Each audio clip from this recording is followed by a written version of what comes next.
Hello dear, आपका इस video के अंदर बहुत बहुत वेलकम है भाई। तो स्टार्ट करते हैं अपनी इस वीडियो को।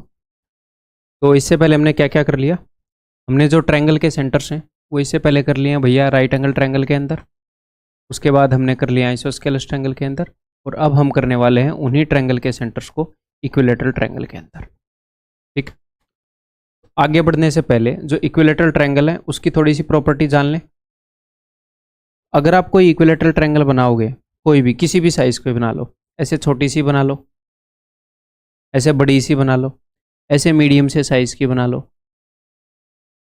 इन सभी के अंदर आप क्या पाओगे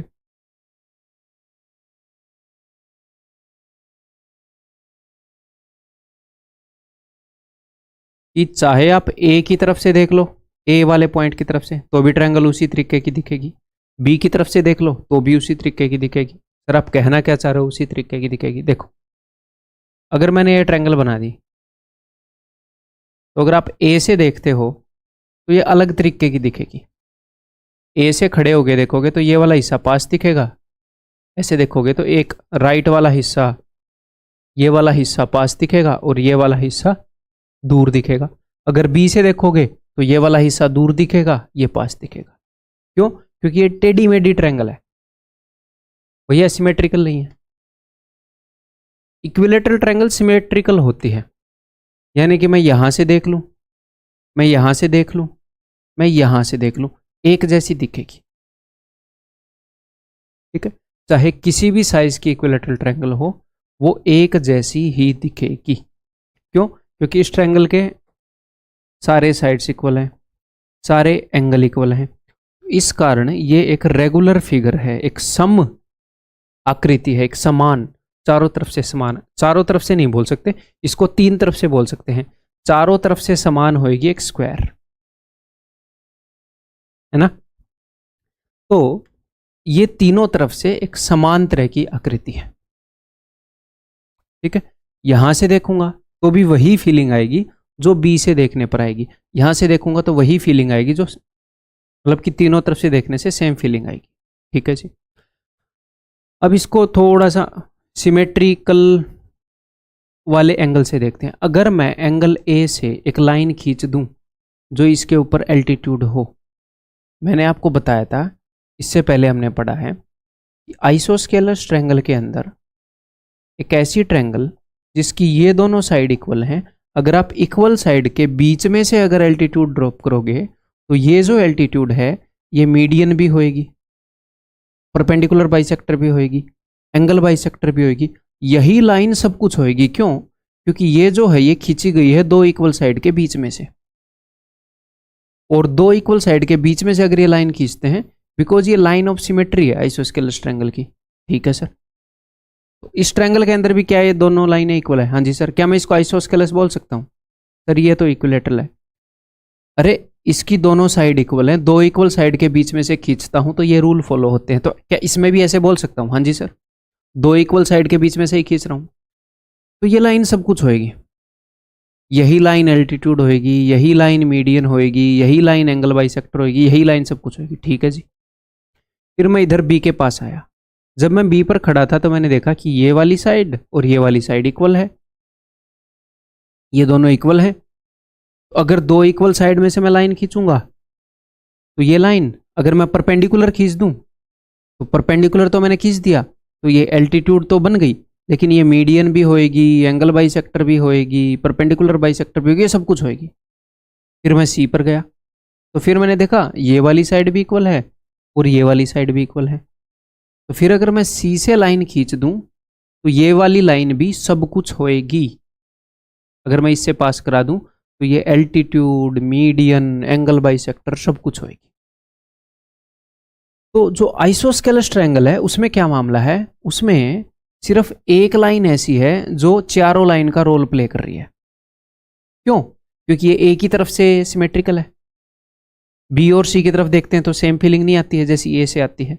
यहां से अगर मैं लाइन ड्रॉ कर दूं तो इस लाइन के दोनों तरफ वाली ट्रायंगल क्या है, कॉन्ग्रुएंट है। अगर मैं बी से कोई भी लाइन ड्रॉ कर दूं तो उसके दोनों तरफ वाली ट्रायंगल कॉन्ग्रुएंट हो ही नहीं सकती। सी से कोई भी लाइन ड्रॉ कर दूं तो इसके दोनों तरफ वाली ट्रायंगल कॉन्ग्रुएंट हो ही नहीं सकती। लेकिन इक्विलेटरल ट्रायंगल के अंदर मैंने ये वाली लाइन खींची,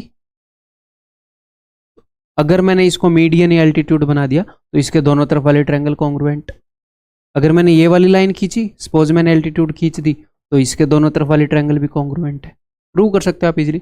अगर मैंने ये लाइन एल्टीट्यूड बना दी तो इसके दोनों तरफ वाली ट्रायंगल कॉन्ग्रुएंट है। तो तीनों वर्टेक्स से जो खींची गई लाइनें हैं, मतलब तीनों वर्टेक्स से एल्टीट्यूड, मीडियन, परपेंडिकुलर, बाइसेक्टर, जो भी 4 लाइनों की हम बात कर रहे हैं वो सारी की सारी सेम है। तो क्या हुआ फिर, ये पॉइंट क्या हो गया, ये लाइन मीडियन भी है, एंगल बाइसेक्टर भी है, परपेंडिकुलर बाइसेक्टर भी है, सब कुछ है, ये एल्टीट्यूड भी है, सेम इस लाइन के साथ है, सेम इस लाइन के साथ है। तो ये पॉइंट सेंट्रोइड भी हो गया, ये पॉइंट सब कुछ हो गया, इन सेंटर भी हो गया, सरकम सेंटर भी हो गया, ऑर्थो सेंटर भी हो गया, सब कुछ हो गया, हिंदी में भी सब कुछ हो गया। ठीक है, तो इक्विलैटरल ट्रायंगल के अंदर क्या है, ये वाली लाइन और तीसरी ये बता दी मैंने, ये बता दी, और ये रह गई, और ये, हाँ, और ये वाली लाइन। ये तीनों लाइन क्या है, ये तीनों लाइन सब कुछ है। यहां पर टेक्स्ट आएगा, मैं देख लेता हूं कहां पर आएगा, यहां पर आएगा, altitude, median, angle bisector and perpendicular bisector, सब कुछ है ये। ठीक है, तो ये जो पॉइंट है ये क्या हो जाएगा, ये पॉइंट भी सब कुछ है, ये पॉइंट सेंट्रोइड भी है। हिंदी वाले भाई अपना हिंदी वाला रिवाइज करते रहे ना, ये हर एक छोटी छोटी बात को 2-2 बार नहीं बोलूंगा, जरूरी बातों को बोलूंगा। है, यही अपना ऑर्थो सेंटर है, यही पॉइंट अपना इन सेंटर है, और यही पॉइंट अपना सरकम सेंटर है। कभी भी लैंग्वेज को बैरियर नहीं बनने दूंगा। जो नॉर्थ इंडिया का प्लेन है वहाँ के बच्चों के लिए उतनी हिंदी और इंग्लिश में बोलता हूँ। ठीक है, जो ऐसे बच्चे हैं जो नॉर्थ ईस्ट से हैं और जो साउथ से हैं उनके लिए सॉरी भाई, मैं नहीं कर पाऊंगा, मतलब मेरी आदत, मेरे हिंदी से ही नंबर्स निकल जाते हैं, टीचिंग क्वालिटी को इम्पैक्ट मैं नहीं पड़ने दे सकता, है ना। ठीक है, तो क्लियर है, ये पॉइंट सारे पॉइंट का रोल प्ले कर रहा है।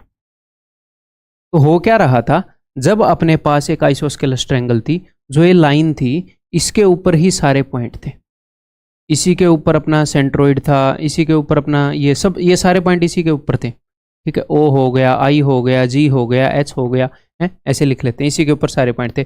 लेकिन जब मान लो ये दोनों साइडें बड़ी हैं, जब मैं इस साइड को बड़ा करूंगा ना तो ये पॉइंट ऐसे इकट्ठे आने लग जाएंगे, ऐसे एक दूसरे के पास।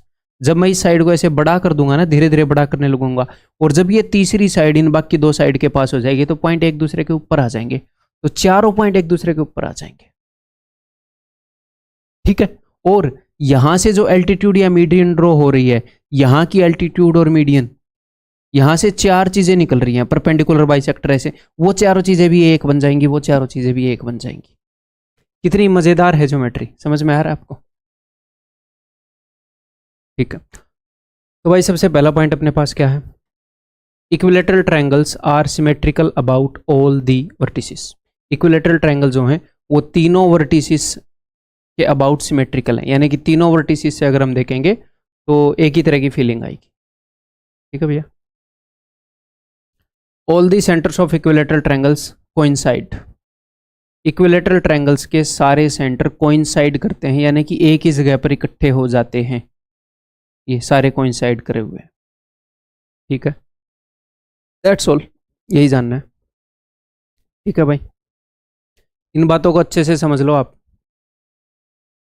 ठीक है, ये लाइन चारों लाइनों का रोल प्ले कर रही है, ये लाइन चारों लाइन का रोल प्ले कर रही है, ये लाइन चारों लाइन का रोल प्ले कर रही है। तो अगर मैं आपको बोल दूं कि कोई ऐसी ट्रायंगल है जिसकी तीनों एल्टीट्यूड बराबर हैं, अब जो AD की, जो BE की और CF की लंबाई है वही बराबर होगी। क्यों? क्योंकि बिल्कुल रेगुलर फिगर हो गई ना भैया, इक्विलैटरल ट्रायंगल है, सिमेट्रिकल है, तो इनकी हाइट भी बराबर होगी। तो अगर मैं बोल दूं कोई ऐसी ट्रायंगल है जिसको तीनों एल्टीट्यूड की लंबाई बराबर है, तो इसका मतलब कौन सी ट्रायंगल है, इक्विलैटरल ट्रायंगल। कोई ऐसी ट्रायंगल है जिसकी तीनों मीडियन की लंबाई बराबर है, कौन सी ट्रायंगल है, इक्विलैटरल ट्रायंगल। कोई ऐसी ट्रायंगल है जिसके तीनों एंगल बाइसेक्टर की लंबाई बराबर है, कौन सी ट्रायंगल है, इक्विलैटरल ट्रायंगल। अगर कोई ऐसी ट्रायंगल है जिसकी सिर्फ 2 एल्टीट्यूड इक्वल है, तीसरी एल्टीट्यूड इक्वल नहीं है, तो इसका मतलब कौन सी ट्रायंगल है, आइसोस्केलस ट्रायंगल। सिर्फ 2 एल्टीट्यूड इक्वल है तो, और वो कौन सी एल्टीट्यूड होंगी, जो इक्वल एंगल से बनाई गई होंगी। ये वाली एल्टीट्यूड या तो इनसे बड़ी होगी या छोटी। ऐसे पिचकी हुई ट्रायंगल हुई तो ये बड़ी हो गई, ऐसे किसी भारी बंदे ने ऊपर बैठ के ट्रायंगल को पिचका दिया है तो फिर ये वाली एल्टीट्यूड छोटी हो जाएगी।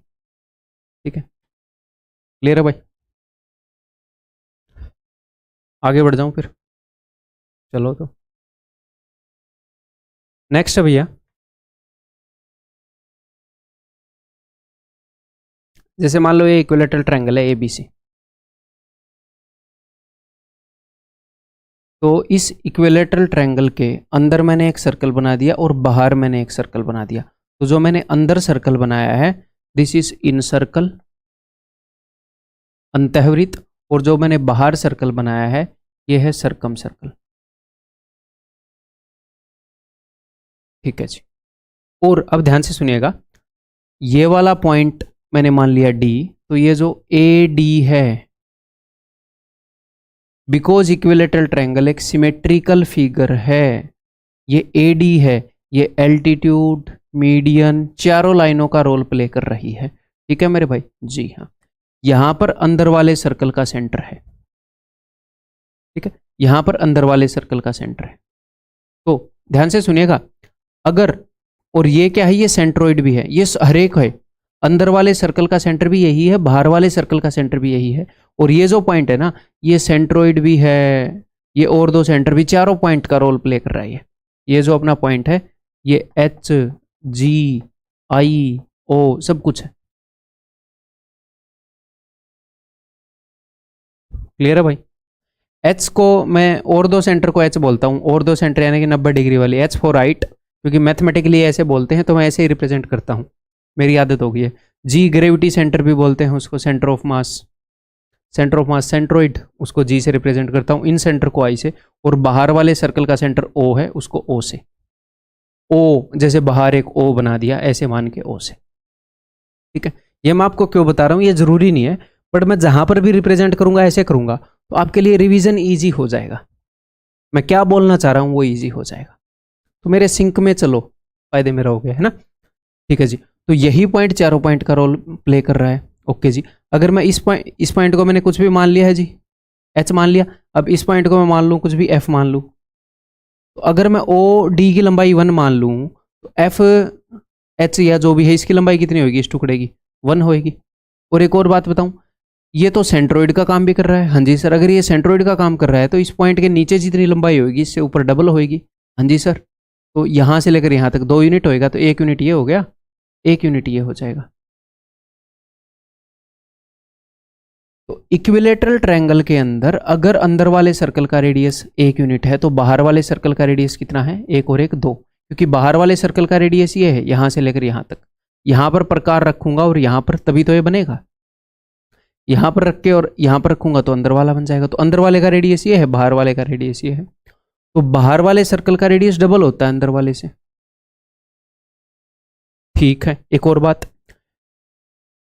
जो मीडियन है, एडी क्या है, मीडियन वगैरह सब कुछ है, मीडियन वगैरह सब कुछ है, तो जो मीडियन है अगर उसकी लंबाई का आप 1/3 कर दोगे तो अंदर वाले सर्कल का रेडियस आ गया। भैया 3 हिस्से अगर लंबाई है मीडियन की, उसका 1/3 अंदर वाले सर्कल का है और 2/3 बाहर वाले सर्कल का रेडियस है। तो अंदर वाले सर्कल का रेडियस छोटे आर से रिप्रेजेंट होता है, बाहर वाले का बड़े आर से। तो ये है भैया, ये है आर, और ये है मेरे भाई आर, छोटा आर। ठीक है, ये बड़ा आर है 2/3 इंटू मीडियन की लंबाई, और ये छोटा आर है 1/3 इंटू मीडियन की लंबाई। ये सब क्यों है ये मैं प्रूव करके दिखाऊंगा, उस चीज की टेंशन नहीं लेनी। ठीक है मेरे भाई, क्लियर है? तो करें अब, देखो एक ट्रायंगल बना लेते हैं।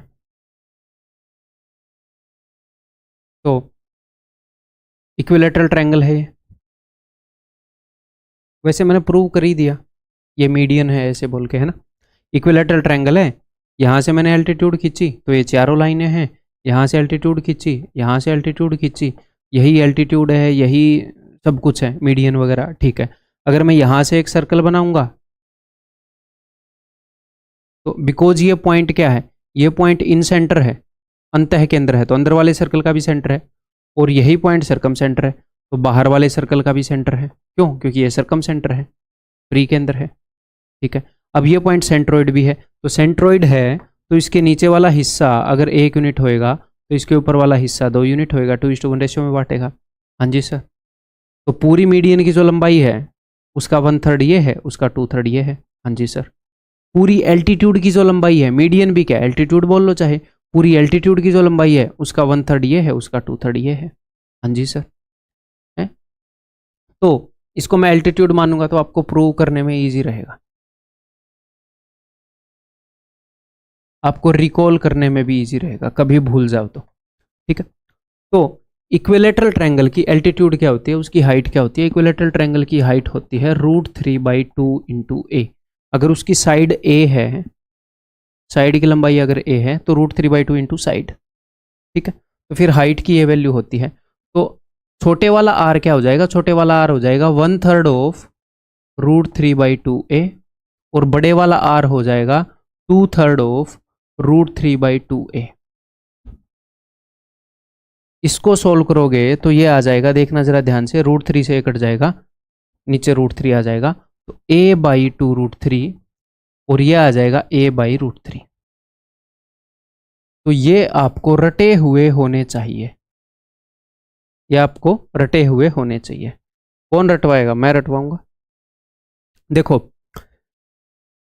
आपको ये कैसे याद रखने हैं, ट्रायंगल की साइड के रिलेशन में आपको याद रखने हैं। अगर ट्रायंगल की साइड गिवन है तो आप बता सकते हो कि बड़े वाले सर्कल का क्या रेडियस है और छोटे वाले सर्कल का क्या रेडियस है। तो हम याद करेंगे बड़े वाले सर्कल का रेडियस, तो छोटे वाले का तो उससे आधा होता है। हाँ जी सर। तो हम क्या याद करेंगे? देखो, आपको इतना तो फील हो रहा है कि ट्रायंगल की जो भी साइड होएगी उससे छोटा होएगा रेडियस, ट्रायंगल की साइड से छोटा होएगा रेडियस, फील हो रहा है? हाँ जी सर।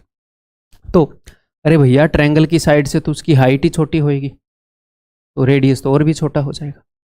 तो ट्रायंगल की साइड को अगर आप √3 से डिवाइड कर दोगे तो बाहर वाले सर्कल का रेडियस आ जाएगा। सिर्फ बाहर वाले का याद कर लो, अगर साइड को √3 से डिवाइड कर दिया तो बड़े वाले सर्कल का रेडियस आ जाएगा। ठीक है सर। ठीक है, तो अगर रेडियस गिवन हो बड़े वाले सर्कल का तो उसको √3 से डिवाइड, उसको √3 से मल्टीप्लाई करोगे तो साइड आ जाएगी, रेडियस को √3 से मल्टीप्लाई करोगे तो साइड आ जाएगी। ठीक है सर। अब बाहर वाले का रेडियस आपको पता है, वो है साइड डिवाइडेड बाई √3। अंदर वाले का रेडियस 2 से और डिवाइड कर दो, वो तो उससे आधा होता है, a/√3, नीचे एक 2 और लगा दो, a/2 √3। ठीक, क्लियर है भाई? समझ में आ गया? आगे बढ़ जाऊं मैं?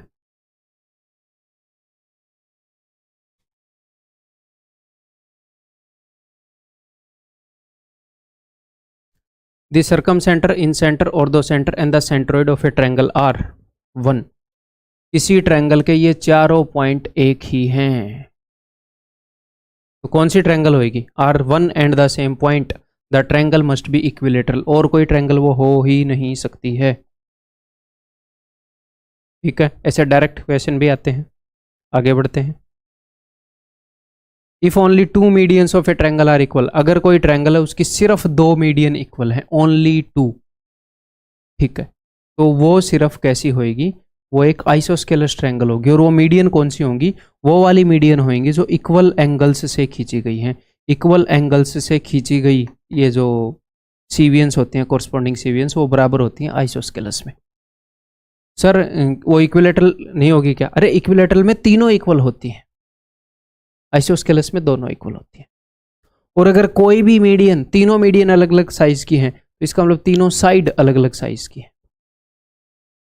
ठीक है, जैसा एंगल के साथ होता है, ट्रायंगल में 2 एंगल इक्वल तो 2 साइड इक्वल, 3 एंगल इक्वल तो 3 साइड इक्वल, कोई भी एंगल इक्वल नहीं है तो कोई भी साइड इक्वल नहीं है, तो 2 मीडियन इक्वल तो 2 साइड इक्वल, 3 मीडियन इक्वल तो 3 साइड इक्वल, कोई भी मीडियन इक्वल नहीं है तो कोई भी साइड इक्वल नहीं है।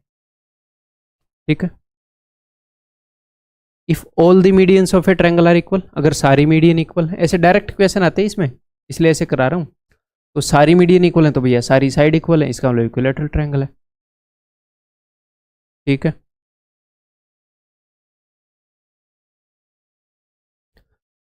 The in radius of N equilateral triangle is of length 3। तो इन रेडियस की लंबाई क्या है? 3। अब मेरे दिमाग में सीधा पता है कि साइड को मैं √3 से डिवाइड करूंगा तो बड़े वाला रेडियस आ रहा है, और 2√3 से डिवाइड कर दूंगा तो छोटे वाला रेडियस आ रहा है। √3 से डिवाइड करने पर बड़ा आ रहा है, उससे आधा होता है छोटे वाला, तो 2√3 से डिवाइड कर दूंगा। तो साइड को 2√3 से डिवाइड करूंगा तो इन रेडियस आएगा, इन रेडियस को 2√3 से मल्टीप्लाई करूंगा तो साइड आएगी। ठीक है, अगर मेरे पास साइड है, इसको 2√3 से मल्टीप्लाई किया, सॉरी 2√3 से डिवाइड किया, इन रेडियस आ जाएगा। इन रेडियस को 2√3 से गुणा किया तो साइड आ जाएगी। ऐसे ही जो साइड है उसको √3 से डिवाइड किया, आपके दिमाग में, ये मैं लैंग्वेज से समझा रहा हूं, तो ये आ जाएगा। अगर इसको मैंने √3 से मल्टीप्लाई किया तो साइड आ जाएगी। ठीक, चलिए जी क्वेश्चन देखते हैं।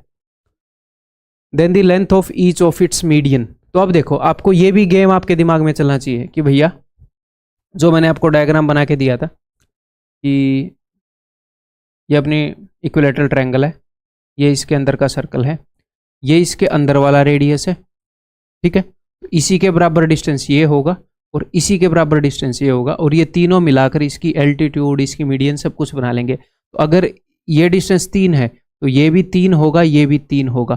तो उसने अगर हमसे ये पूछे कि उसकी हाइट कितनी है, उसकी मीडियन कितनी है, तो इजीली बता देंगे कितनी है भाई। Then length of each of its median 9 है। अगर वो मुझसे पूछ लेता है कि उस ट्रायंगल की साइड कितनी होगी, अंदर वाला रेडियस है, 2√3 से मल्टीप्लाई करेंगे, 3 दूनी 6√3। तो चीजें याद कैसी करनी होती है मैं आपको बता रहा हूं ना। ठीक है, जब हम चीजों के बीच में लिंक बनाते हैं ना तो वो याद होती हैं। जब मतलब सीधी बैंग ऑन नहीं रट लेनी होती सारी चीजें, एक आधी तो मजबूरी होती है रटनी, बट मैक्सिमम हम लिंक बनाने की कोशिश करते हैं, कोई ना कोई कहानी, कोई लैंग्वेज, कोई अंडरस्टैंडिंग, ये बनाने की कोशिश करते हैं हम। तभी तो इतना सारा मटेरियल याद कर पाएंगे, उसे रिकॉल कर पाएंगे। ठीक है, आगे बढ़ जाऊं। If triangle ABC is an equilateral triangle, okay, and D is a point on BC, equilateral triangle है भैया, और BC के ऊपर एक पॉइंट है, such that AD is perpendicular to BC। तो AD जो है वो BC के परपेंडिकुलर है, तो ये एल्टीट्यूड बताई उसने, लंब बताया, तो लेकिन ये एल्टीट्यूड है तो ये मीडियन भी होगी। क्यों सर? बिकॉज भैया इक्विलेटरल ट्रायंगल है, और ये परपेंडिकुलर बाइसेक्टर भी होएगी, और ये एंगल बाइसेक्टर भी होएगी, सब कुछ होएगी। ठीक है जी।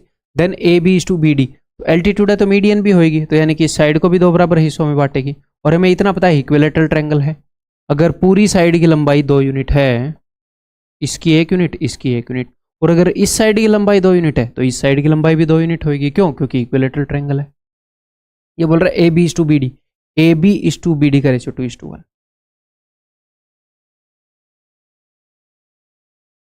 ठीक है, ठीक है भाई।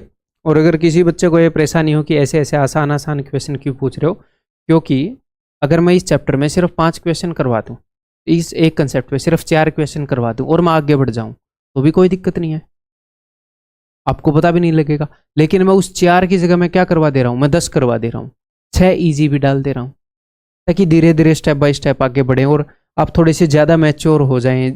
भले ही ईजी हों लेकिन ज़्यादा सिचुएशन में से गुजरें, उसी चीज़ को बार बार कर लें। ठीक है, तो हम अपना टाइम और अपनी एनर्जी इन्वेस्ट करके सीख रहे हैं चीज़ें। ठीक है, तो कभी भी जिस तरीके से मैं पढ़ा रहा हूँ उसके ऊपर कोई सवाल नहीं उठाना अपने मन के अंदर। तो बहुत ही ईमानदारी से, बहुत ही मेहनत लगा के पढ़ाता हूँ मैं। ठीक है भाई, तो ये मैं चीज़ें बार बार क्यों बताता रहता हूँ, ताकि आपको कॉन्फिडेंस बने कि आप मोस्ट एफिशिएंट तरीके से चीज़ें पढ़ रहे हैं, तो कॉन्फिडेंस आएगा कि हाँ यार बात बन जाएगी, और बात बनने में फिर आसानी होती है। Triangle ABC is an equilateral triangle. ठीक है भैया, D divides BC in ratio 1:2।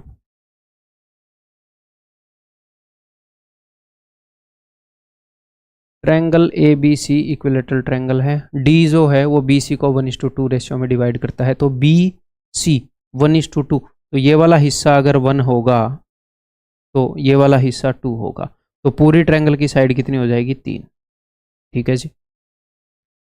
Then find the value of 7ab²। तो 7ab² की वैल्यू क्या होगी? ठीक है, किसके टर्म में? डी सी ए डी देख लेते हैं भैया। तो ये है ए, ये है डी। ठीक है, क्या करेंगे बताओ? हिंट दे देता हूँ, ऐसे इक्वेशन आइसोस्केलस ट्रायंगल में किए थे। आइसोस्केलस ट्रायंगल में हमने एक चीज़ का फ़ायदा उठाया था कि जो मीडियन है वही एल्टीट्यूड होती है। उसका फ़ायदा उठाया था हमने, एल्टीट्यूड खींच दी, वो मीडियन का भी काम कर रही थी, फिर हमने पाइथागोरस थ्योरम लगा दिया था।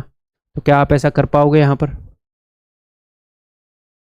यहाँ से मैंने एल्टीट्यूड खींच दी, यहाँ पर मैं एक और चीज़ का फ़ायदा उठा लूँगा, क्या कि इस साइड की जो लंबाई है वही बाकी साइड की लंबाई है। ये हम उसमें आइसोस्केलस में नहीं उठा पाए थे, यहाँ पर वो भी देख लेंगे, उठाने की ज़रूरत पड़ी तो इस पॉइंट को मैंने बोल दिया ई, और ये मैंने एल्टीट्यूड खींच दी। एल्टीट्यूड है तो ये वो भी होएगी, क्या बोलते हैं उसको? मीडियन, यानी कि बी ई इक्वल टू ई सी। तो पूरी साइड की लंबाई 3 है, तो ये क्या हो गया? 3/2। तो भैया फ्रैक्शन में आ गए? हाँ जी सर। तो इसको 3 मत मानो, इसको मान लो 6। ये हो जाएगा जी 2 यूनिट, ये हो जाएगा मेरे भाई ये पूरा 4 यूनिट। समझ में आ गई बात? ताकि हम फ्रैक्शन में ना आए, कई बार ऐसे करना पड़ेगा आपको। 4 और 2 6 यूनिट। अब देखो, अब ई मिड पॉइंट है, तो ई से लेकर सी तक का डिस्टेंस कितना होगा सर? 6 का आधा 3। हाँ जी, तो देखा फ्रैक्शन से बच गए ना, 6 का आधा 3। ये पूरा 4 है, तो 4 में से 3 गए, ये वाला डिस्टेंस हो गया सर 1। हाँ जी, तो अब देख लो, आपको सब कुछ पता है, आपको ए ई की लंबाई भी पता है। कैसे सर? इक्विलेटरल ट्रायंगल की हाइट, उसकी लंबाई भी आप निकाल सकते हो। और वो हमसे किस चीज़ की वैल्यू पूछ रहा है? वो हमसे पूछ रहा है 7ab² की वैल्यू।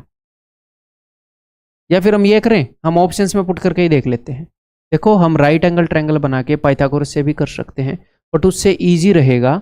मैंने एक सिमिलर सिचुएशन क्रिएट कर ली ना, तो देख लेता हूँ कौन से वाला ट्रू है। तो अगर ये 6 है तो ये ए बी की लंबाई भी 6 ही होएगी। हाँ जी सर। तो 7ab² क्या हो जाएगा अगर मैं यहाँ पर वैल्यू पुट कर दूँ? तो ये हो जाएगा अपना 7 × 36। अब मैं ये देख लेता हूँ ये किसके बराबर है। ठीक है, तो पहले वाला ऑप्शन किसके बराबर हो जाएगा? 9 × DC²। तो DC की लंबाई क्या है? D से लेकर C तक 4, 4 का स्क्वायर 16। क्या ये सेटिस्फाई करेगा? नहीं, ये तो नहीं कर रहा भैया। 16 नहीं में 144, वो 144 नहीं, यूनिट डिजिट ही मैच नहीं हो रहा। B 8 × DC²। तो DC² तो 16 है, ये भी नहीं हो रहा। 8 × 48, 8 यूनिट डिजिट आ रहा है, यहाँ पर यूनिट डिजिट 2 आ रहा है। कितना आना चाहिए? 7 × 42, 4 7 21 और 4 25, 252 आना चाहिए। तो ऑप्शन सी चेक कर रहा हूँ, 7 × AD²। AD² की वैल्यू क्या होगी? उसके लिए हमें AE² AE की वैल्यू निकालनी पड़ेगी, because right angle triangle ADE है। हाँ जी सर। AE क्या है? AE ट्रायंगल की हाइट है, जो कि होती है √3/2 इंटू साइड। ये है 3√3। तो पाइथागोरस थ्योरम लगाओगे तो AD² की वैल्यू आ जाएगी इसका स्क्वायर प्लस इसका स्क्वायर, इसका स्क्वायर है 27 प्लस 1 28 आ जाएगी इसके स्क्वायर की वैल्यू। तो 7 × 28, 7 8 56, यूनिट डिजिट 6 आ रहा है। इसका मतलब इसको चेक करने की जरूरत नहीं है, यही होएगा, बाकी सारे कट गए। ठीक है,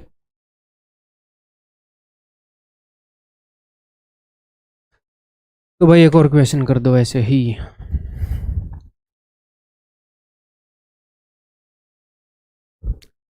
late ABC an equilateral triangle. ठीक है जी।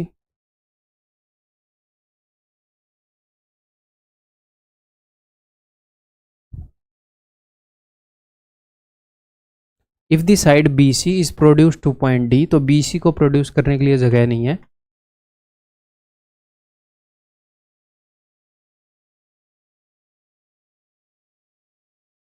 If the side BC is produced to point D so that BC is double of CD, BC जो है वो CD का डबल है, तो CD को मैं BC से आधा रखने की कोशिश करूंगा।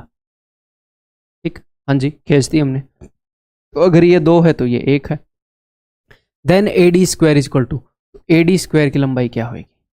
ठीक है जी, इसके बराबर होगी CD² के कंपैरिजन में बता रखी, तो CD की वैल्यू के साथ मैं कंपेयर कर लूंगा। बताओ क्या करें? वही काम करना है भाई, वही काम करना है। ये तीनों साइड्स इक्वल है, यहां से मैंने एल्टीट्यूड ड्रॉप कर दी, तो ये जो एल्टीट्यूड है मिड पॉइंट भी होगी। हाँ जी सर, अगर ये मिड पॉइंट हुई यानी कि ये वाला और ये वाला हिस्सा बराबर है। हाँ जी सर, ये अगर 1 है तो ये भी 1 है। और उसने क्या बताया था, जो सी डी है वो बी सी की हाफ है, तो बी सी अगर 2 है तो ये 1 होएगा। हाँ जी सर, अब कुछ कर सकते हो। ए डी स्क्वायर की वैल्यू, तो कौन सी राइट एंगल ट्रायंगल से निकाले हम ए डी स्क्वायर की वैल्यू?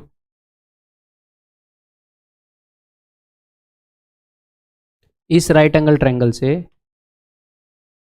अगर हम ए डी स्क्वायर की वैल्यू निकालेंगे तो ये हो जाएगा भैया A D square is equal to, ये ए ई की वैल्यू क्या होगी, ए ई की, ए ई है इसकी हाइट, तो हाइट इज इक्वल टू, ये पेन ठीक ठाक दिख रहा है क्या? उतना मज़ेदार नहीं दिख रहा है ना, नो मजा कमिंग, तो not using this pen, highlighter तक ही ठीक है ये। ठीक है भैया, तो इस ट्रायंगल के अंदर ए डी स्क्वायर की वैल्यू आ जाएगी, इस हाइट की वैल्यू हो जाएगी, ये इक्विलेटरल ट्रायंगल की हाइट है √3/2 इंटू साइड, तो साइड की वैल्यू है भैया, इक्विलेटरल ट्रायंगल की साइड कितनी है, ये है, ये पूरी 2 यूनिट है, ये पूरी नहीं है, ये तो हमने एक्सटेंड की है, ये 2 है, तो it is equal to √3। A D square की वैल्यू √3 का स्क्वायर 3 और 1 + 1 2, 2 का स्क्वायर 4, 4 + 1 3, तो 7, पाइथागोरस थ्योरम लगा दिया, इसकी वैल्यू 7 आ गई है।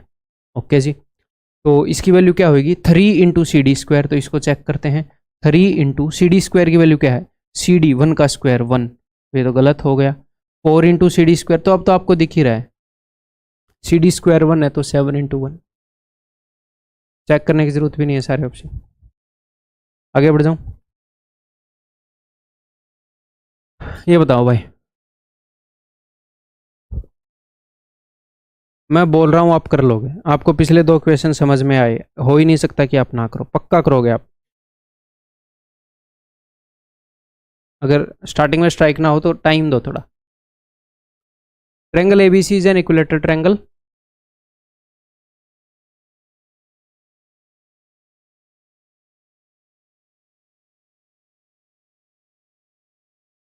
D is a point on BC such that BD is to BC is 1:3।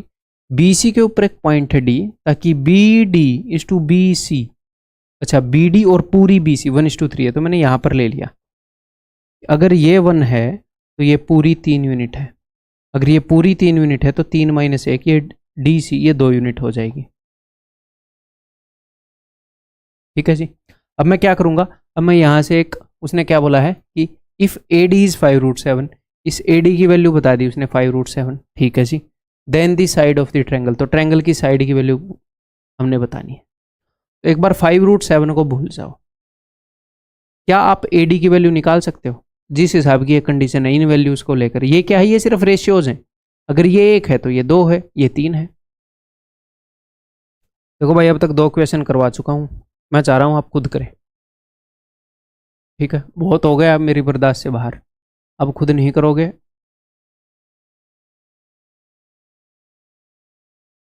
पता नहीं है फिर मैं क्या करूँगा, मेरे को खुद नहीं पता है। ठीक है, तो मैंने यहाँ से परपेंडिकुलर ड्रॉप कर दिया, एल्टीट्यूड ड्रॉप कर दिया, इक्विलेटरल ट्रायंगल है तो ये मीडियन भी होगी, हाँ जी सर, तो पूरी साइड 3 है, तो यहाँ से यहाँ तक 3/2, मैं बिल्कुल नहीं चाहता कि ये फ्रैक्शन में आए, तो ये मैंने 6 कर दिया, सब हर एक चीज़ मैंने डबल कर दी, ये मैंने 2 कर दी, तो अगर पूरा 6 है तो ई से लेकर यहाँ तक 3 हो जाएगा, हाँ जी सर, ये पूरा 4 है तो 4 में से 3 गया 1 हो जाएगा, हाँ जी सर, इसकी हाइट क्या हो जाएगी, इसकी हाइट हो जाएगी जी √3/2 इंटू साइड होती है इक्विलेटरल ट्रायंगल की हाइट, साइड है जी 6, तो ये हो जाएगी 3√3, हाँ जी सर, तो पाइथागोरस थ्योरम लगा दो भाई ट्रायंगल ए डी ई के अंदर, तो फिर यहाँ से मैं क्या बोल सकता हूँ कि A D is equal to √ इसका स्क्वायर प्लस इसका स्क्वायर है भाई 27, इसका स्क्वायर है 1, √28, यानी कि 4 × 7 = 28, 4 बार आएगा तो 2 बन जाएगा 2√7। अब जो हमारे रेशियो के अकॉर्डिंग 2√7 है उसकी वैल्यू है 5√7,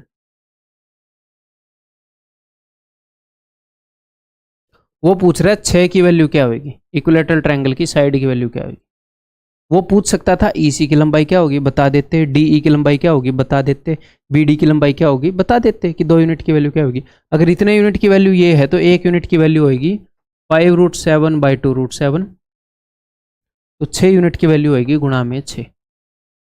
ठीक है, ठीक है भाई, आगे बढ़ जाऊं।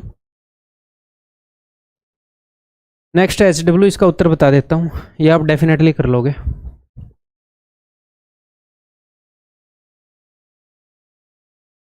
आगे बढ़ते हैं, ये भी आप डेफिनेटली कर सकते हो।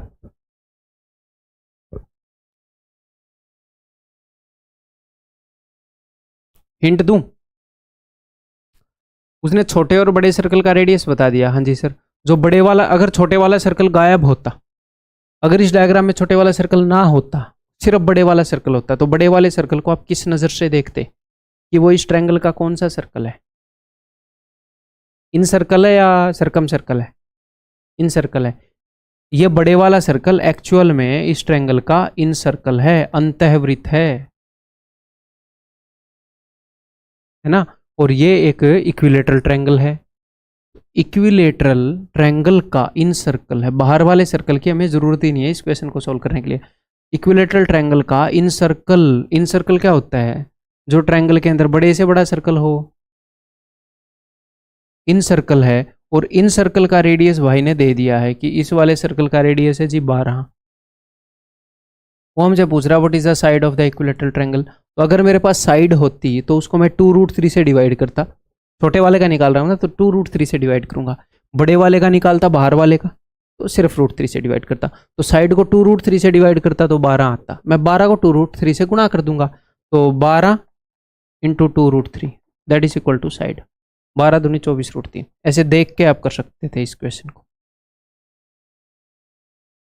ठीक है भाई, आगे बढ़ जाऊं।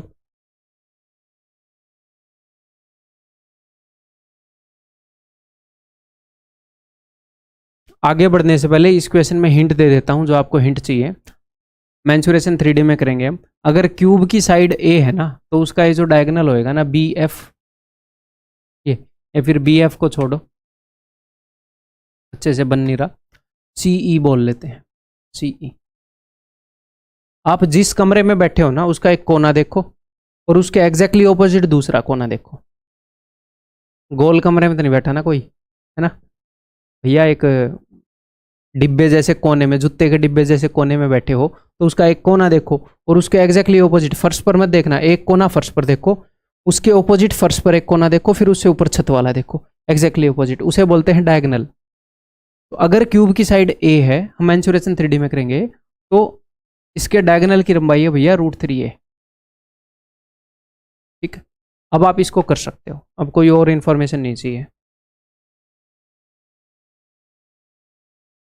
तो बोल रहा है length of diagonals DF AG and CE of the cube, और इसके सभी डायगोनल्स की लंबाई इक्वल होगी, बिकॉज ये क्यूब है, एक सिमेट्रिकल 3D फिगर है, तो उनकी लंबाई हो जाएगी √3a। ठीक है, अगर इन 3 डायगोनल से, जिनकी लंबाई ये √3 है, इनसे अगर हमने, तो ये इनसे हमने क्या किया, एक ट्रायंगल बनाई। ये एक ट्रायंगल की तीनों साइड्स के बराबर हैं, तो कैसी ट्रायंगल बनेगी? इक्विलेटरल ट्रायंगल बनेगी। एक ऐसी ट्रायंगल बनेगी, आपको डायग्राम बनाने की जरूरत नहीं है, जिसकी हर एक साइड √3a के बराबर होगी। अगर क्यूब की साइड a है तो √3a के बराबर होगी। ठीक है, तो ये बोल रहे हैं then the radius of the circle circumscribing the triangle. तो एक ऐसा सर्कल जो इस ट्रायंगल के बाहर बाहर है, उसका रेडियस बताओ, यानी कि कैपिटल R, वो क्या होता है? साइड डिवाइडेड बाई √3, यानी कि a। तो यानी कि उस बाहर वाले सर्कल का रेडियस a होगा, यानी कि इस क्यूब की साइड के बराबर होगा। Equal to the side of the cube, जी हाँ। √3 times the side of the cube, जी नहीं। 1/√3, जी नहीं। इम्पॉसिबल टू फाइंड, जी नहीं। Option A. अच्छा, मेरे को लगा कितने ट्रू हैं पूछ रहा है, तो यही है ऑप्शन है, equal to the side of the cube. ठीक है, आगे बढ़ रहा हूँ। ये भी आप कोशिश करना कि यार आप खुद निकाल लो, आप निकाल सकते हो, थोड़ा सा टाइम दोगे तो। ठीक है, थोड़ा सा टाइम देके कोशिश करना, खुद निकाल लो। मैं एक एक करके हिंट दूंगा, तो उन हिंट्स का यूज कर लेना। इन्होंने बोला है in the given figure a circle touches the side of a quadrilateral PQRS। एक क्वाड्रिलेटरल है PQRS, radius of the circle is 9। ठीक है जी। Angle RSP R S P ये वाला एंगल और एस आर क्यू ये वाला एंगल, दोनों एंगल उसने 60-60 के बताए। ठीक है जी। और ये वाला एंगल वो बता रहा है 120 डिग्री का, ये वाला एंगल वो बता रहा है 120 डिग्री का। एक तो यहां से आपको ये क्लियर होता है कि अगर इन दोनों एंगल का सम 180 हो तो यानी कि ये पैरेलल है। एक तो ये क्लियर हो गया कि P Q is parallel to Q R, है ना। ओके जी। नेक्स्ट, ये दोनों एंगल 60-60 के हैं। अगर मैं एक काम करूं तो अगर मैं एस पी को बढ़ा दूं और आर क्यू को बढ़ा दूं तो ये किसी न किसी पॉइंट पर मिलेंगी, क्योंकि ऐसे हैं। मैं आपको हिंट दे रहा हूं। तो कैसी ट्रायंगल बनेगी, कैसी ट्रायंगल बनेगी? ये दो एंगल 60-60 के हैं, तीसरा एंगल कितने का होगा? अच्छा, और उस ट्रायंगल के अंदर एक सर्कल है अंदर, ठीक है, और ये बेस के पैरेलल है। अभी भी नहीं कर पाए तो और देख लो। अगर किसी इक्विलैटरल ट्रायंगल के अंदर एक सर्कल फंसा हो, यहां से यहां तक जो डिस्टेंस है उतना ही डिस्टेंस यहां से यहां तक होगा, उतना ही डिस्टेंस यहां से यहां तक होगा। मैं बता चुका हूं पहले। हाँ जी सर, उसका भी कुछ यूज कर पा रहे हो कि नहीं? चलो अब तो मुझे ही बताना पड़ेगा। देखो, तो भैया उसने बताया कि इसका रेडियस 9 है, तो एक तो सबसे पहले इसकी साइड को एक्सटेंड कर लेते हैं।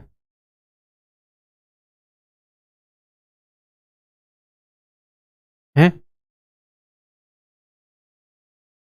इसकी साइड्स को हमने एक्सटेंड कर दिया and let this point B ए।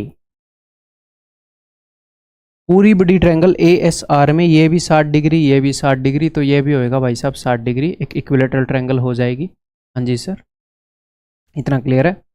एक इक्विलेटरल ट्रायंगल के अंदर हमने एक सर्कल बना दिया बड़े से बड़ा, तो ये इन सर्कल है सर, अंतःवृत्त है।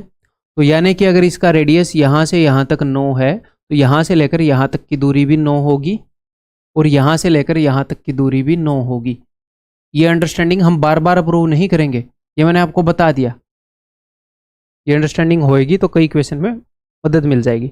ठीक है सर, अब ध्यान से देखो एक बात।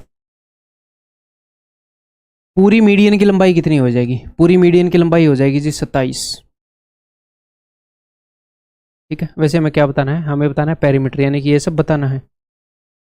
हाँ जी, हाँ, तो फिर तो पूरी मीडियन की लंबाई चाहिए।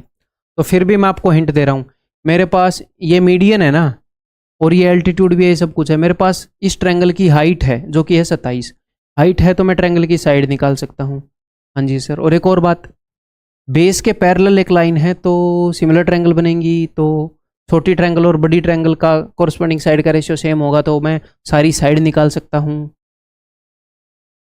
चलो भाई अब मैं बताता हूँ। तो इस ट्रायंगल की हाइट कितनी है? 9 9 9, तो इसकी हाइट हो जाएगी भैया 27। तो इस ट्रायंगल की साइड कितनी हो जाएगी? साइड हो जाएगी भैया height is equal to √3/2a। तो a की वैल्यू हो जाएगी, ये 2 उधर ऊपर जाएगा, ठीक है। √3 से इसको काटोगे तो 3 नी में 27, 9 √3, तो 2 नी में 18 √3। तो ये साइड हो जाएगी 18 √3, ये साइड हो जाएगी 18 √3 और ये साइड हो जाएगी 18 √3। इक्विलेटरल ट्रायंगल की साइड हो गई 18 √3। या फिर आप एक और काम कर सकते थे, इतना भी कॉम्प्लेक्स क्यों करना है। अपने पास इन रेडियस है 9, तो साइड क्या आ जाएगी? a। 9 × 2 √3, 18 √3। क्लियर है? अब देखो, ये वाली लाइन जो है ये बेस के पैरेलल है, जी हाँ। तो छोटी ट्रायंगल के हिस्से में क्या आ रहा है? 9, और बड़ी ट्रायंगल के हिस्से में क्या आ रहा है? पूरी बड़ी ट्रायंगल के हिस्से में 9 9 9, 27। छोटी ट्रायंगल की हाइट 9 है, पूरी बड़ी ट्रायंगल की हाइट है 27। तो स्मॉल ट्रायंगल बटे में बिग ट्रायंगल की कोरस्पॉन्डिंग साइड्स का रेशियो है 1:3। अगर बड़ी ट्रायंगल की साइड 18 है तो छोटी ट्रायंगल की साइड की लंबाई क्या होगी? बड़ी के कंपैरिजन में 1/3। तो ये अगर 18 है तो ये अपने पास हो जाएगी 6 √3, 6 √3। ठीक है। अगर छोटी वाली की साइड 1 है, ये 1, तो पूरी बड़ी वाली की साइड कितनी हो जाएगी? पूरी बड़ी वाली की साइड हो जाएगी 3। तो अगर छोटे वाले की साइड 1 है तो ये वाला हिस्सा कितना हो जाएगा? 2 यूनिट। तो छोटे वाले की साइड कितनी है? 6 √3, तो ये वाला हिस्सा कितना हो जाएगा? 12 √3। ये वाला हिस्सा कितना हो जाएगा? सिमिलरली 12 √3। मैं सिमिलरिटी यूज कर रहा हूं। तो आपको इस फिगर की चारों भुजाओं की लंबाई पता लग गई। इन सबको जोड़ दो 18। और एक और इंटरेस्टिंग चीज देखना, इन दोनों का सम और इन दोनों का सम सेम है।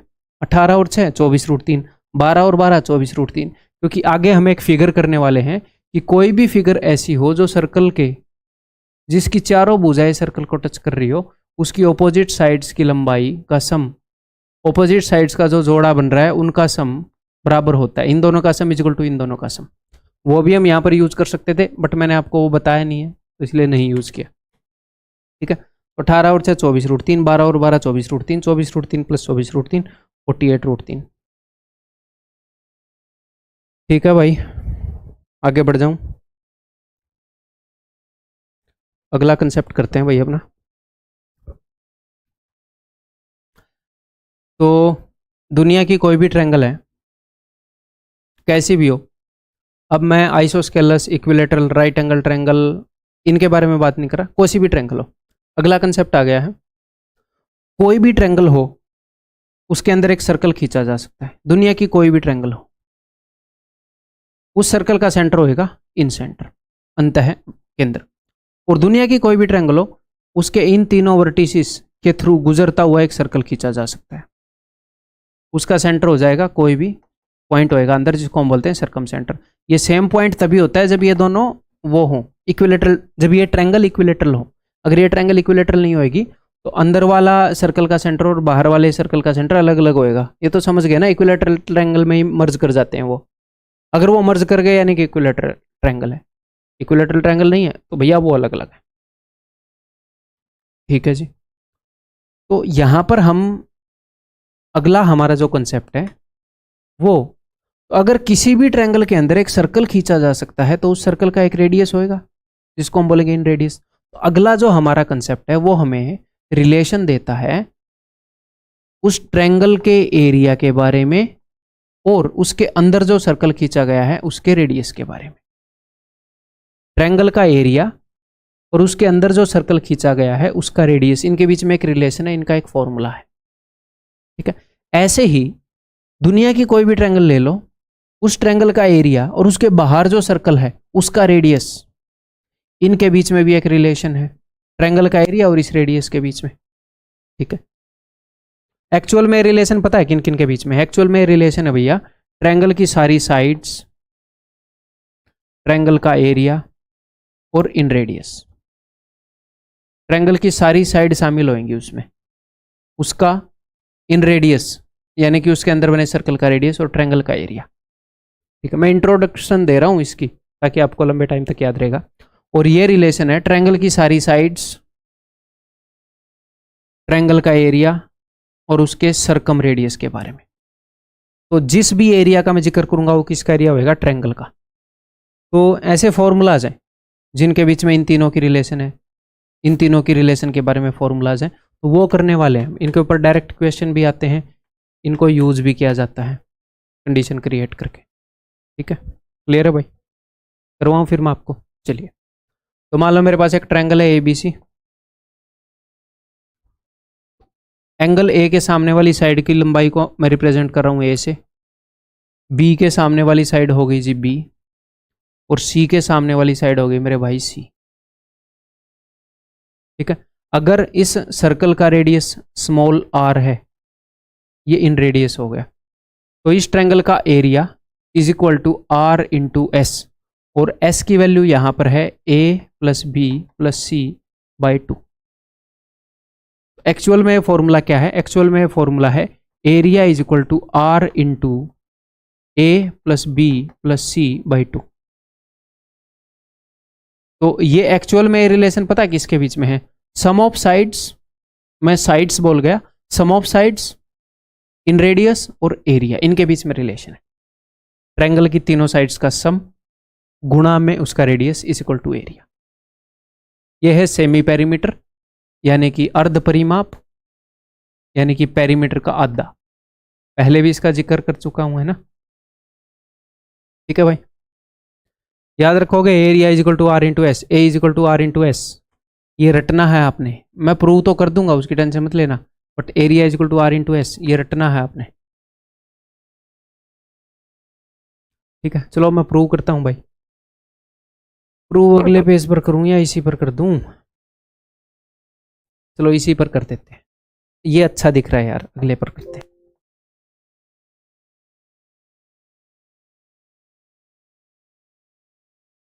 सुंदर सा दिख रहा है, बाद में आपको मजेदार तरीके से रिवाइज हो जाएगा।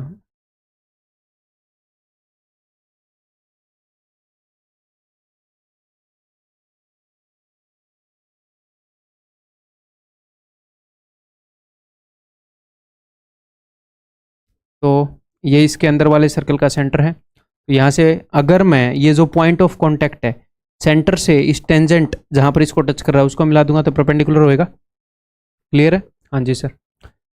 ये भी परपेंडिकुलर होएगा। हाँ जी सर। ये भी परपेंडिकुलर होएगा। हाँ जी सर। ठीक है। तो अब अगर मैं ये करूं, इसको ऐसे मिला दूं, इसको हम मान लेते हैं इस पॉइंट को आई, इन सेंटर है ना, इसको मिला दूं और मैं इसको मिला दूं,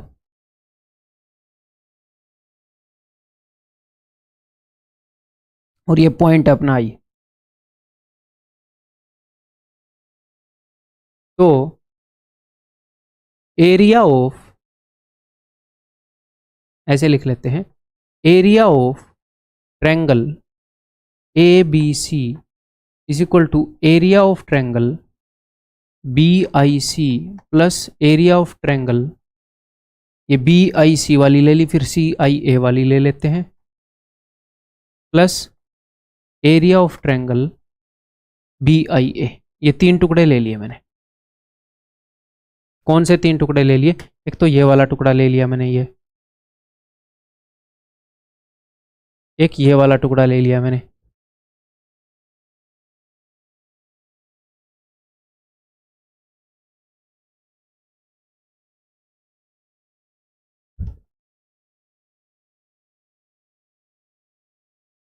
एक ये वाला टुकड़ा ले लिया मैंने।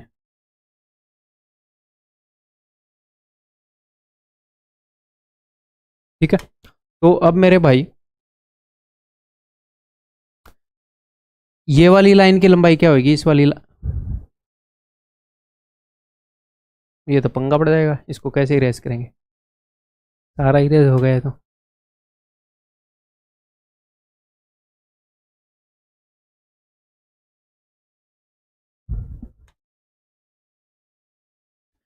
ये जो है ये क्या है? ये यहां से यहां तक ये है जी आर।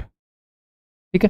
तो ट्रायंगल बीआईसी में क्या होगा? ट्रायंगल बीआईसी में area of triangle BIC half into ये बेस क्या हो जाएगा? ये बेस हो जाएगा एंगल ए के सामने वाली साइड ए। ठीक है। हाफ इंटू बेस इंटू ये हाइट क्या हो जाएगी? आर। सिमिलरली इस ट्रायंगल के अंदर हाफ इंटू बेस सी आई ए, तो सी आई ए के अंदर ये बेस की लंबाई हो जाएगी एंगल बी के सामने वाली साइड बी मान ली मैंने। ये लो, हाफ इंटू बेस इंटू इसकी हाइट क्या है? आई, ओ सॉरी आर। ठीक है। ऐसे इस ट्रायंगल के अंदर हाफ इंटू बेस इसके अंदर, तो भैया एंगल सी के सामने वाली साइड मैंने मान ली है सी लंबाई की है, तो half into base into height इसकी हो जाएगी ये आर, यहां से लेकर यहां तक। ठीक है सर। तो इन सब के अंदर हाफ कॉमन है, आप बोलोगे जी हाँ सर। इन सब के अंदर आर कॉमन है, जी हाँ सर आर कॉमन है। यहां से बचेगा ए, फिर आगे बचेगा बी, आगे बचेगा सी।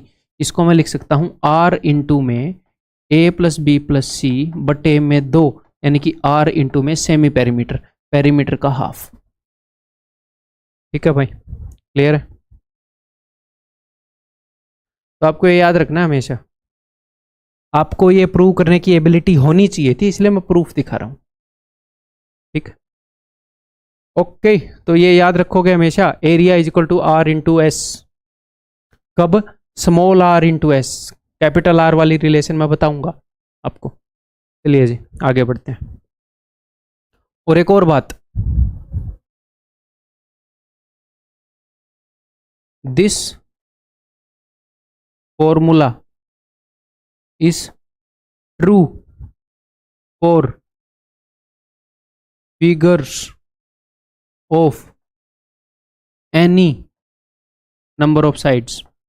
किसी फिगर की 3 साइड है, 4 साइड है, 5 साइड है, 6 साइड है, 10 साइड है, फर्क ही नहीं पड़ता। ये फॉर्मूला हर एक फिगर के लिए ट्रू है, हालांकि अगले वाला नहीं होएगा बट ये वाला है। ठीक है। और इसी तरीके से आप हमेशा उसको प्रूव कर पाओगे। आगे बढ़ते हैं भैया। तो इस ट्रायंगल का जो एरिया है that is equal to A B C into 4r। तो ए बी सी क्या है बताता हूँ। एंगल ए के सामने वाली साइड की लंबाई है जी ए, एंगल बी के सामने वाली साइड की लंबाई है मेरे भाई बी, और एंगल सी के सामने वाली साइड की लंबाई है सी। ठीक है, तो ये फॉर्मूला किस किस को किस किस के बीच में रिलेशन है, ये है ट्रायंगल का एरिया और ट्रायंगल की तीनों साइड का प्रोडक्ट। पिछली बार क्या था सम, अब की बार है ट्रायंगल की तीनों साइड का प्रोडक्ट। सम के बटे में 2 था, प्रोडक्ट के बटे में 4 है, और यहां पर है r, नीचे है r, और ये r क्या है, ये r है बाहर वाले सर्कल का रेडियस।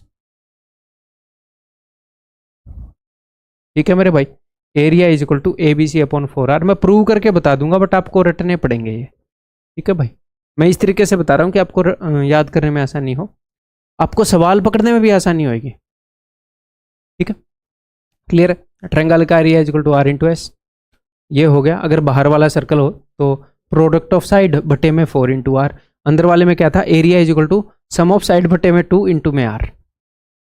ठीक है, तो इसको प्रूव करके दिखाऊं मैं, चलो प्रूव करके दिखाता हूं, अगले पेज पर दिखाता हूं।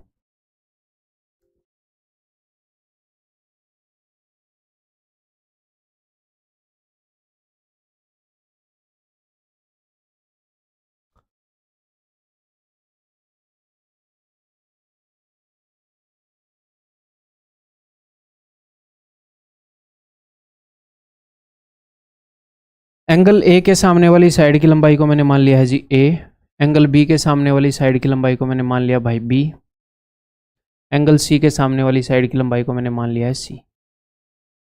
ठीक है, और इसको प्रूव करने के लिए मैं ये चाहता हूं कि आप भी प्रूव करो। इसको प्रूव करने के लिए साइन रूल यूज होएगा,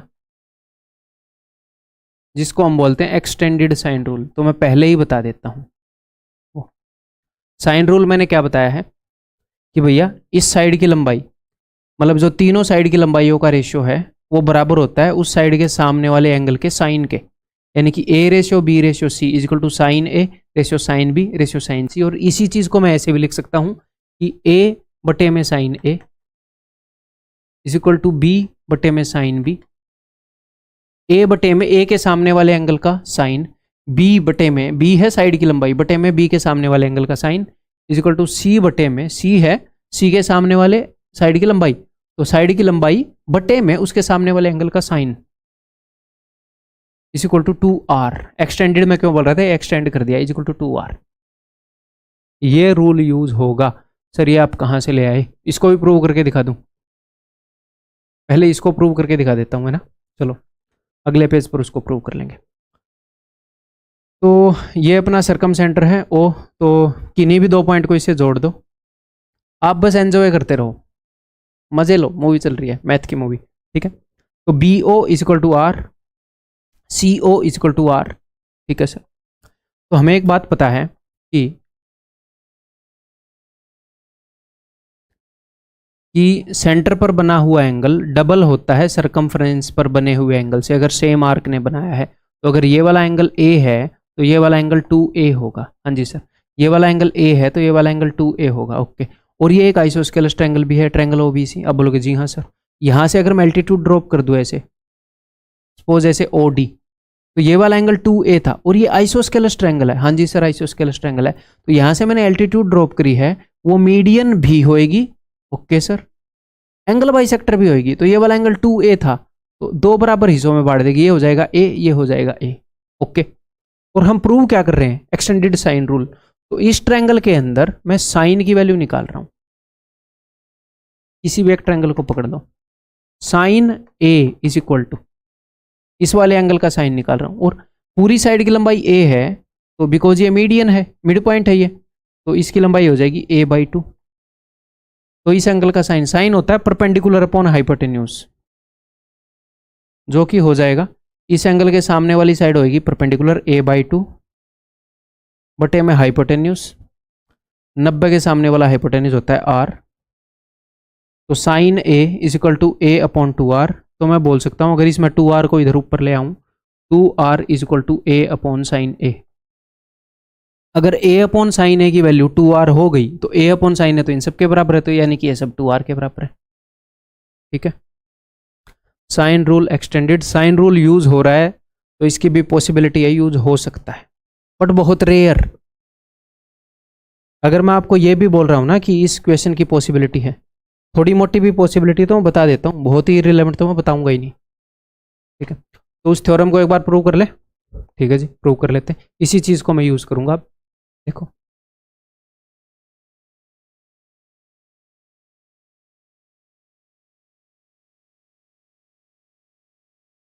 बी के सामने बी, सी के सामने सी, ए के सामने ए, और मुझे प्रूव करना है कि अगर ये पॉइंट ओ है तो एरिया है ना, तो इसके लिए मुझे, ठीक है, ये वाला एंगल हो जाएगा जी।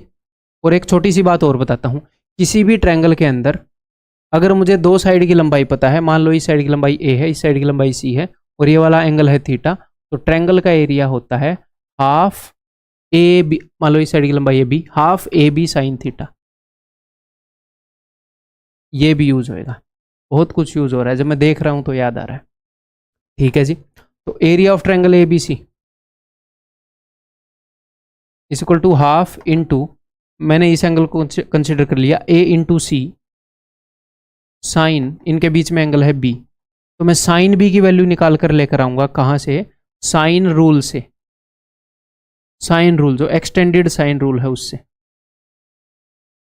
साइन बी की वैल्यू क्या होगी, बी ऊपर चला जाएगा तो बी अपॉन टू आर, तो साइन बी की वैल्यू हो जाएगी बी अपॉन टू आर, ये मैं यहां पर पुट कर दूंगा,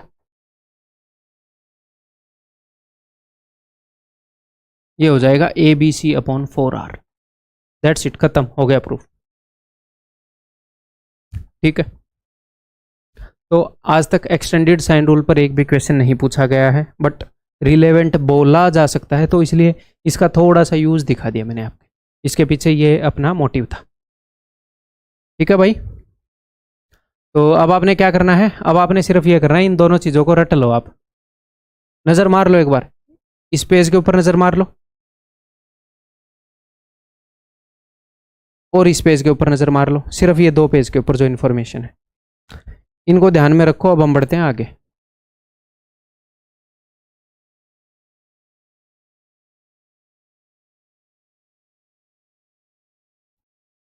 इस क्वेश्चन को अननेसेसरीली बड़ा कर दिया है। ठीक है, it is given that area of a triangle is a, the value of its perimeter in radius, circumradius and the average of the length of the medians are respectively ये। क्या क्या बता दिया उसने, उसने आपको बता दिया पेरीमीटर, बता दिया इन रेडियस, बता दिया सरकम रेडियस, और बता दिया average of the length of the medians.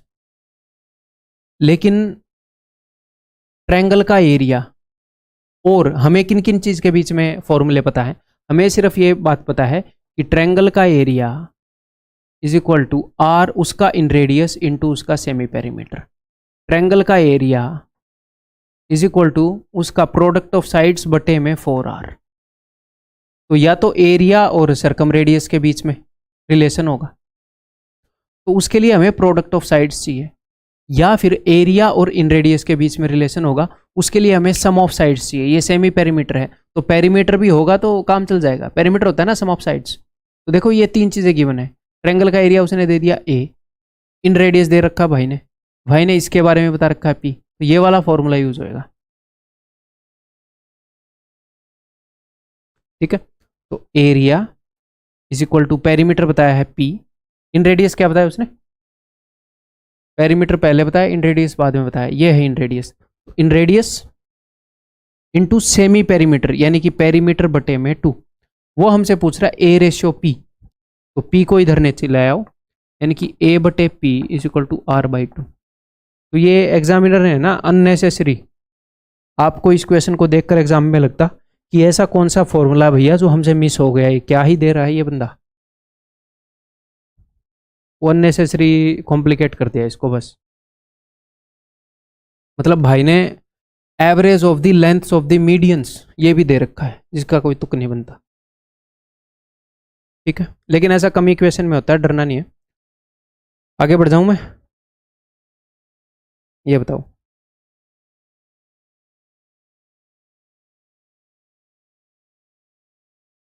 If the lengths of the sides of a triangle are in this ratio, ठीक है, the in radius of the triangle is this, then the altitude of the triangle corresponding to the largest side. आप easily कर लोगे भाई, एक बार try तो करो यार। देखो उसने क्या बता रखा है, उसने किसी भी ट्रायंगल की तीनों साइड्स का रेशियो दे दिया। अगर मैं इसको मान लूँ 4a 5a और 6a, ट्रायंगल बनाने की जरूरत नहीं है, मैं जस्ट वैसे ही बता रहा हूँ, ठीक है।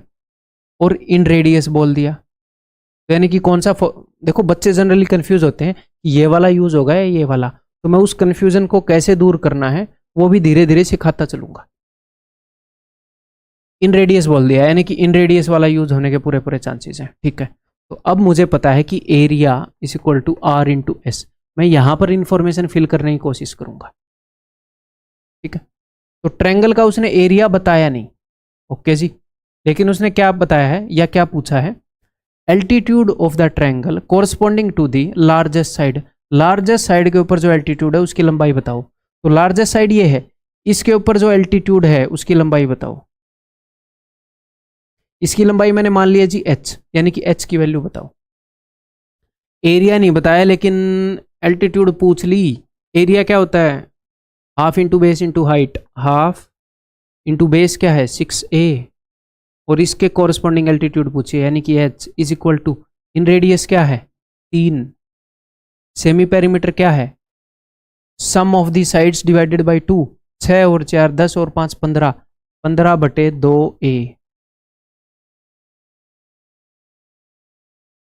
ठीक है। कर ले भैया, 2 3 6, 3 पर जाएगा, 3 से 3 कट जाएगा, a से a कट जाएगा, h इज इक्वल टू 15/2, ठीक है। ठीक है, आगे बढ़े।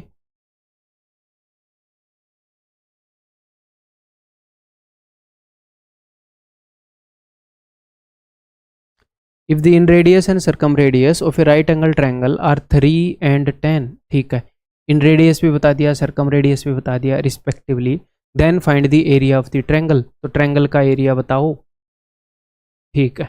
राइट एंगल ट्रायंगल के बारे में बात चल रही है, तो राइट एंगल ट्रायंगल के बारे में कुछ चीज़ें आपको मैं रिवाइज करवा दूं। अगर राइट एंगल ट्रायंगल हो तो भैया इसका इन रेडियस होता है perpendicular plus base minus hypotenuse बटे 2,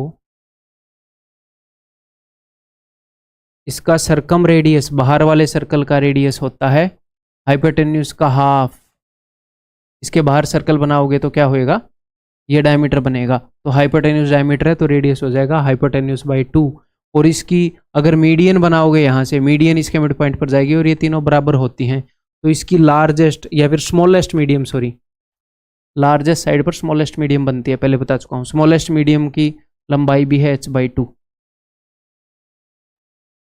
अब करो, तो देखो भाई इन रेडियस है r इज इक्वल टू 3, ठीक है भैया, सर्कम रेडियस बता दिया उसने दूसरा, circum radius is equal to 10, ठीक है। इससे मुझे क्या पता लग जाता है, मुझे हाइपोटेन्यूज पता लग जाता है 20। अगर मुझे इसका एरिया निकालना है तो मैं इनमें से कोई एक चीज़ यूज़ करूंगा, या तो मैं यूज़ करूंगा a is equal to r into S, या मैं यूज़ करूंगा ये वाला। सोचो मैं कौन सा यूज़ कर सकता हूँ, क्या ये मेरे पास है, ये तो मेरे पास है, क्या मैं ये निकाल सकता हूँ, मैंने आपको एक फॉर्मूला बताया था, सर्कम रेडियस है, ये तो आपके पास है, बट आप ये नहीं निकाल पाओगे, इसमें ये नहीं निकाल पाओगे प्रोडक्ट ऑफ साइड्स, बट ये निकाल सकते हो, आपको एक फॉर्मूला बताया था। सोचो, हिंट दे देता हूं,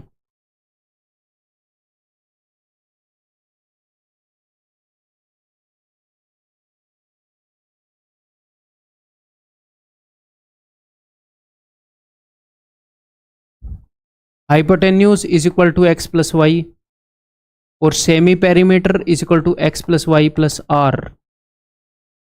तो मैं ऐसे बोल सकता हूँ semi perimeter is equal to hypotenuse plus r. Hypotenuse के अंदर सिर्फ एक्स और वाई होता है, ये 2 टुकड़े, टोटल 6 टुकड़े होते हैं, उनमें से 2-2 टुकड़ों के जोड़े होते हैं, उनमें से एक टुकड़ा होता है एक्स, बाकी एक टुकड़ा होता है आर, बाकी के 2 टुकड़े होते हैं एक्स और वाई जिनसे मिलकर हाइपोटेन्यूज बनता है, और एस के अंदर ये तीनों टुकड़े एक एक बार होते हैं, तो एस के अंदर 3 टुकड़े होते हैं, हाइपोटेन्यूज में 2 टुकड़े होते हैं और एक टुकड़ा होता है आर। आपको बता रखा है ये। तो S is equal to H plus are. तो हाइपोटेन्यूज की वैल्यू क्या है भैया 20, इसका डबल है, और R की वैल्यू क्या है भैया 3, तो ये क्या हो गया 23। तो यहां पर वैल्यू पुट कर दो, ठीक है। R is equal to 3, S is equal to 23, 23 थी 69। कॉम्प्लिकेटेड लगा? ऐसे ही और क्वेश्चन करवा दूं, फिर दिल थोड़ा हल्का हो जाएगा इन क्वेश्चन को लेकर। बताओ, आया हुआ क्वेश्चन है, द क्वेश्चन इज आया हुआ।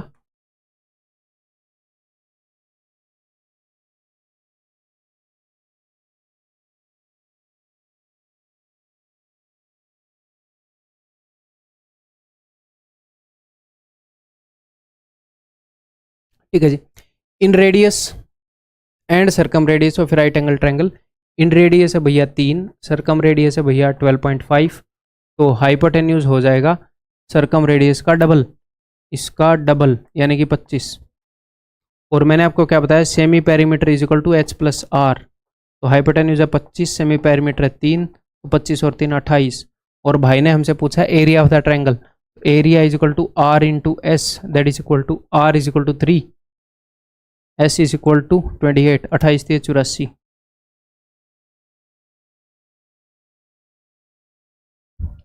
ठीक है, इससे छोटा तरीका यू वॉन्ट गेट इस क्वेश्चन का। और पता नहीं किसी ने ऐसे करवा भी नहीं रखा, क्यों नहीं करवा रखा, क्योंकि ये फॉर्मूला यूज़ नहीं कर रहे, वो अननेसेसरी लंबा फॉर्मूला यूज़ कर रहे हैं। एक आधे और क्वेश्चन करना चाहोगे? अभी भी उतना मज़ा आया नहीं होगा, आप कंफर्टेबल नहीं हुए होगे। ये लो एक और करो। The semi perimeter of a right angle triangle is 40, तो सेमी पेरीमीटर हो गया भैया 40 राइट एंगल ट्रायंगल का। और ये चीज़ें सिर्फ राइट एंगल ट्रायंगल में लागू हैं, पता है ना, ये सारी राइट एंगल ट्रायंगल हैं। कौन सी चीज़ें? ये s is equal to H plus r, ये hypotenuse is twice of, hypotenuse तो होता ही राइट एंगल ट्रायंगल में है ना। हाँ जी, s is equal to 40। Shortest median, तो जो शॉर्टेस्ट मीडियन होएगी that will be on largest side, वो लार्जेस्ट साइड के ऊपर होएगी। तो राइट एंगल ट्रायंगल में शॉर्टेस्ट मीडियन होएगी जो 90 डिग्री के एंगल से गई है। लार्जेस्ट साइड तो हाइपोटेन्यूज होता है ना, और ये हाइपोटेन्यूज का हाफ है, ये हाइपोटेन्यूज का हाफ है, तो शॉर्टेस्ट मीडियन होती है हाइपोटेन्यूज की हाफ। ठीक है जी।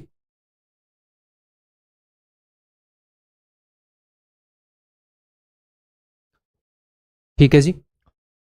एंड द शॉर्टेस्ट मीडियन, तो शॉर्टेस्ट मीडियन यानी कि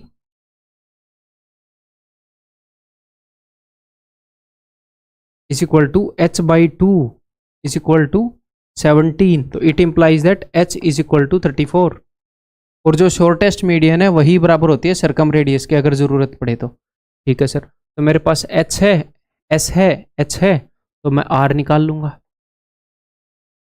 मुझे पता है एच और आर इन दोनों को मिलाकर ही तो एस बनता है, इन दोनों को जोड़ने से। एस का मतलब है सम, मतलब आप अगर इसको इजीली रटना चाहें तो ऐसे रट लो, एस से ही सम बनता है, यानी कि एस ही वो चीज़ है जो इनके सम से बनती है।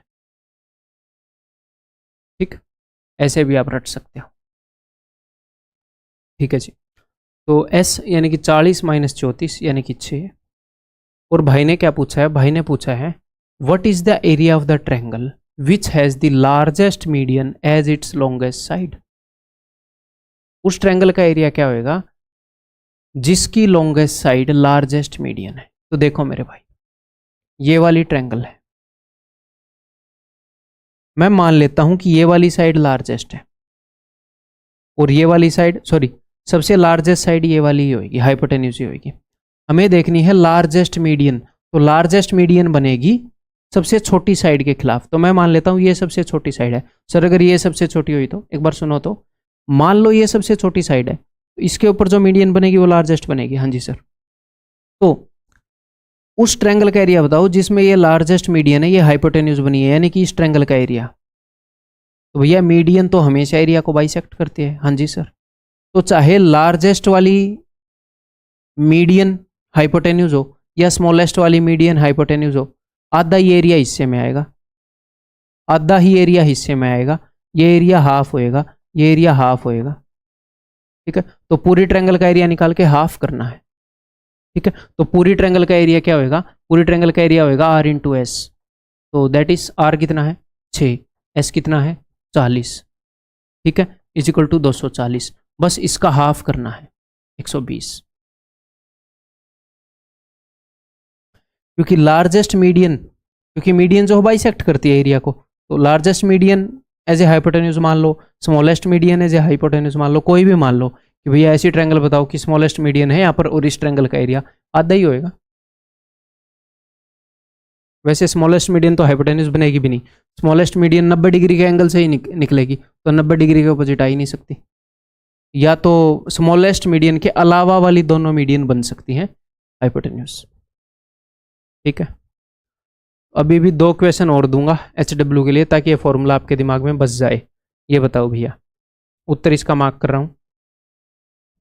एक और क्वेश्चन है ये वाला, और बताओ, इसका भी उत्तर मार्क कर रहा हूं।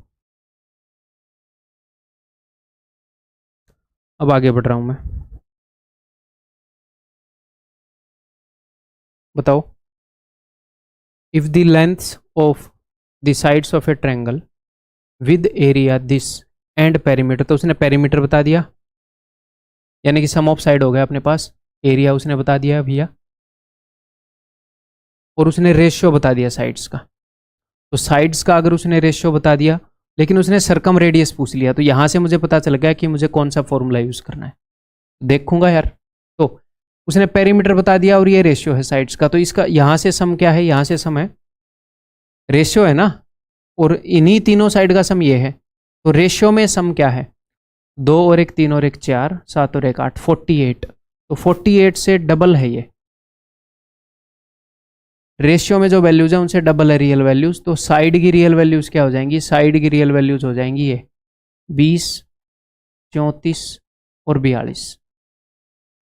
ठीक है सर, और वो सरकम रेडियस पूछ रहा है, मुझे एक्चुअल में तीनों साइड मिल गई, तो मेरा दिल करे तो इनका सम निकालूं, मेरा दिल करे तो इनका प्रोडक्ट निकालूं, कोई भी फॉर्मूला यूज कर सकता हूं।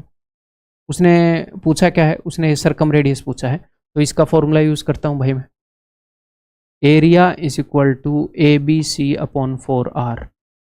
एरिया भाई साहब ने दे दिया है, अगर वो यहाँ पर एरिया ना भी देता तो मैं निकाल लेता। कैसे सर, ट्रायंगल की तीनों साइड गिवन है, हीरोन्स फॉर्मूला लगता है, आगे पढ़ाऊंगा मेंसुरेशन 2D में। ठीक है, तो एरिया उसने बता दिया 336 is equal to product of 3 sides divided by 4 into R, R की वैल्यू निकालनी है। 4 8 32, 4 चौके 16, 4 5 20, 42 दूनी 84, 2 से इसको भेज दूंगा 17 पर, आर इधर ऊपर आ जाएगा, तो आर की वैल्यू हो जाएगी 85/4, यानी कि 21 1/4। ठीक है, तो भाई इस वीडियो के अंदर इतना ही।